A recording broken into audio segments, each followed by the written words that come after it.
Welcome friends, welcome to Puja special channel পূজা কোন মনে ভক্তি দিয়ে।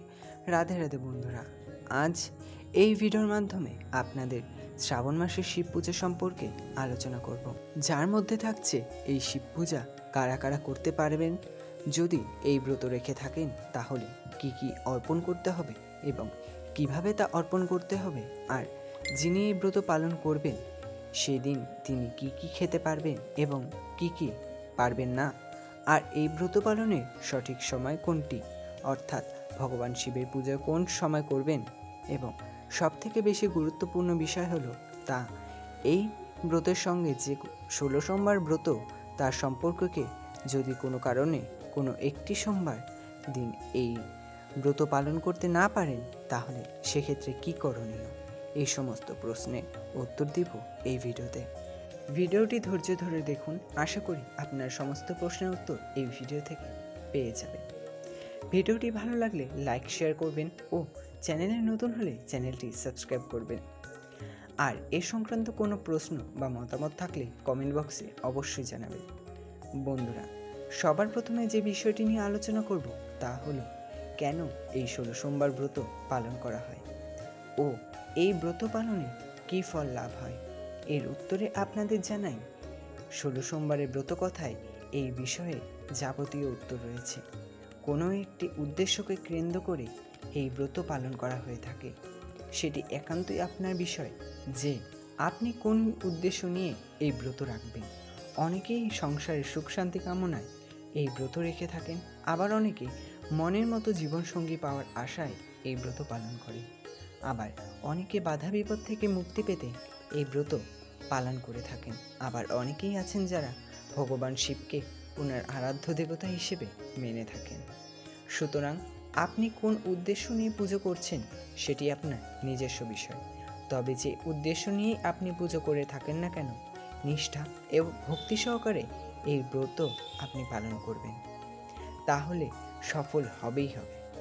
তবে হ্যাঁ, সেই উদ্দেশ্য যাতে সৎ উদ্দেশ্য হয়ে থাকে। দ্বিতীয় বিষয়টি হলো কারা এই ব্রত করতে পারবেন। বন্ধুরা, ভগবান শিবের কাছে সকল ভক্তই সমান, তাই ওনার আরাধনা সকলেই করতে পারেন। 5 বছরের ঊর্ধ্বে সকল ব্যক্তি এই ব্রত পালন করতে পারবেন, তবে হ্যাঁ, কোনো জোর জবরদস্তি নয়, স্ব-ইচ্ছায় এই ব্রত পালন করতে হয়। 5 বছরের ঊর্ধ্বে বালক বালিকা, নারী পুরুষ, সধবা বিধবা, বৃদ্ধ বৃদ্ধা সকলে এই ব্রত রাখতে পারবেন। এবারে আসব কোথায় আপনি এই ব্রত পালন করবেন।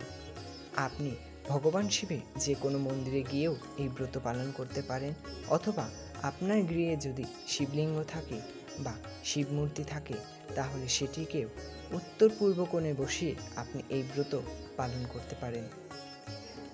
এইবার আসবো বন্ধুরা গুরুত্বপূর্ণ প্রসঙ্গে। বন্ধুরা, এই পুজো করতে কোন কোন উপকরণ প্রয়োজন, অর্থাৎ ভগবান শিবকে কী কী নিবেদন করতে হয় এই ব্রত পালন করতে গেলে যে যে উপকরণ প্রয়োজন তা হলো একটি ছোট বা তামা বা পিতল বা কাঁসার ঘটি, একটি থালা, একটি গ্লাস, একটি তামা বা পেতলের অথবা পাথরের হলে ভালো হয়, এবং প্রয়োজন সাদা চন্দন, সামান্য পরিমাণ গোটা আতপ চাল, কয়েকটি ফুল, সেই ফুলের মধ্যে নীল অপরাজিতা, চাপা, কলকে, আকন্দ, ধুতুরা, এই ফুলগুলি হলে অত্যন্ত ভালো। এই সবগুলি ফুল যদি আপনি সংগ্রহ করতে না পারেন তবে এর মধ্যে যে কোনো একটি ফুলও আপনি নিবেদন করতে পারেন। এবং অত্যন্ত গুরুত্বপূর্ণ বিষয় যেটি ছাড়া এই পুজো অসম্পূর্ণ প্রায়, সেটি হলো 3টি বেলপাতা। বেলপাতা যদি একান্তই না পান তাহলে সেক্ষেত্রে অশ্বত্থ পাতা অথবা বট পাতা অথবা অশোক গাছের পাতাও আপনি ভগবান শিবের মাথায় অর্পণ করতে পারেন। এর সাথে প্রয়োজন ধূপ, দ্বীপ, আপনার সাধ্য ও সামর্থ্য অনুযায়ী নৈবেদ্য। এর মধ্যে 1টি বা 3টি বা 5টি বা 9টি গোটা ফল ওনাকে অর্পণ করতে পারবেন। এর মধ্যে যদি একটি ফল বেল হয় তাহলে তা খুবই ভালো। আর ভগবান শিবের মাথার ওপর নিবেদন করার জন্য প্রয়োজন গঙ্গা জল বা বিশুদ্ধ জল, দুধ, দই, ঘি এবং মধু, এ সমস্ত দ্রব্য মিশিয়ে আপনি একসাথেও নিবেদন করতে পারেন অথবা পরপরও নিবেদন করতে পারেন। তবে যখনই এই সকল দ্রব্য নিবেদন করবেন তখন ওম নমঃ শিবায় এই মন্ত্রটি উচ্চারণের মাধ্যমে নিবেদন করবেন। এই সময় পারলে আপনি ঘণ্টা বাজাতে পারেন। আর সবশেষে প্রণামী হিসেবে আপনার সাধ্য ও সামর্থ্য অনুযায়ী কিছু নিবেদন করবেন। এবং এই নিবেদন করা যে অর্থ, তা কোনো গরিব দুঃখী মানুষ বা যিনি আপনাকে পুজো করতে সাহায্য করছেন সেই ব্রাহ্মণকে দান করে দিতে পারেন। আশা করি পুজোর উপকরণ সম্পর্কে আপনি জানতে পেরেছেন। এবার এই ব্রত কখন পালন করবেন তা জেনে নিন। সোমবার সকাল সকাল স্নান পর্ব সেরে শুদ্ধ বস্ত্র পরিধান করে সকাল 10টার পূর্বেই বাবার পূজা সম্পূর্ণ করে নেবেন। তবে এখানেই শেষ নয়, সন্ধেবেলাও বাবার মাথায় আরেকবার জল ঢালতে হয়। এবার আসবো, যারা এই ব্রত রাখতে চাইছেন তারা এই দিন কোন কোন খাবার খেতে পারবেন।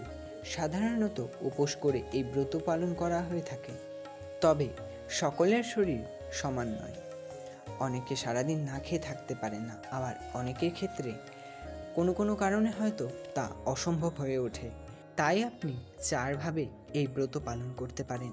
প্রথমত, নির্জলা উপোস করে সারাদিন আহার তো দূরের কথা, সামান্য জল স্পর্শ না করেও এই ব্রত পালন করা যায়। এবং সন্ধেবেলার পর বাবার কাছে নিবেদন করা প্রসাদ গ্রহণ করে এই ব্রত রাখতে পারেন। দ্বিতীয়ত, জল বা ডাবের জল পান করেও সারাদিন এই উপোস রাখা যায়। তৃতীয়ত, ডাবের জল, ফল, সাবু এই সমস্ত গ্রহণ করেও কোনো ব্যক্তি এই ব্রত পালন করতে পারেন। এবং সর্বশেষ, এই বিষয়গুলো যদি আপনার শরীরে পারমিট না করে, অর্থাৎ আপনার শরীরে যদি কোনো রোগ থেকে থাকে আর আপনি যদি ওষুধ খান, তাহলে আপনি 1 সেদ্ধ পরমান্ন গ্রহণ করেও এই ব্রত রাখতে পারেন। তবে এই আহার অবশ্যই নুনবিহীন হওয়া প্রয়োজন। ব্রতভঙ্গের পরও আপনি এই নিরামিষ আহার গ্রহণ করতে পারেন, তবে বেগুন ও শাক জাতীয় খাবার থেকে বিরত থাকবেন।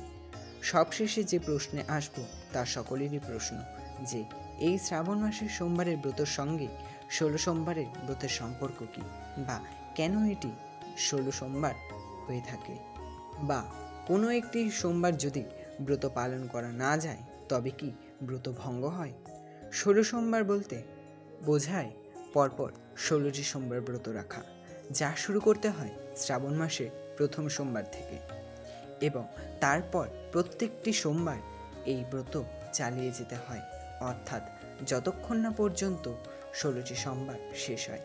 এই ব্রত শুরু করার পর যদি কোনো কারণে সেটি হতে না পারে, শারীরিক অবস্থা, মানসিক যে কোনো কারণে যদি একটি সোমবার ব্রত না রাখতে পারেন, তাহলে পরের সোমবার থেকেও এই ব্রত চালিয়ে যেতে পারেন। তাহলে তবেই আপনি এই 16 সোমবার ব্রত সমাপ্ত করতে পারবেন অথবা পেরেছেন। আর যদি আপনি এই ব্রত রাখতে না পারেন, তাহলে অত্যন্ত শ্রাবণ মাসে প্রত্যেকটি সোমবার দিন এই ব্রত করুন। আর যদি তাও সম্ভব না হয়, তাহলে যে কোনো একটি অথবা 2টি সোমবার দিনও আপনি ব্রত রাখতে পারেন। হয়তো আপনার উপকার কম হবে, কিন্তু হবে, এই কথা সর্বদাই মাথায় রাখবেন। কোনো কিছু না করার থেকে কিছু করা অনেক ভালো। তাহলে 16টি সোমবার যদি পারেন অবশ্যই করুন। যদি সম্ভব না হয় তাহলে শ্রাবণ মাসটা করুন। যদি তাও সম্ভব না হয় তাহলে শুধুমাত্র একটি সোমবার এই ব্রত করুন। আশা করি আপনি এই ভিডিও থেকে বুঝতে পেরেছেন সমস্ত বিস্তারিত আলোচনা। বন্ধুরা, ভিডিওটি আজ এখানেই রাখছি। ঈশ্বর আপনার মঙ্গল করুক। রাধে রাধে।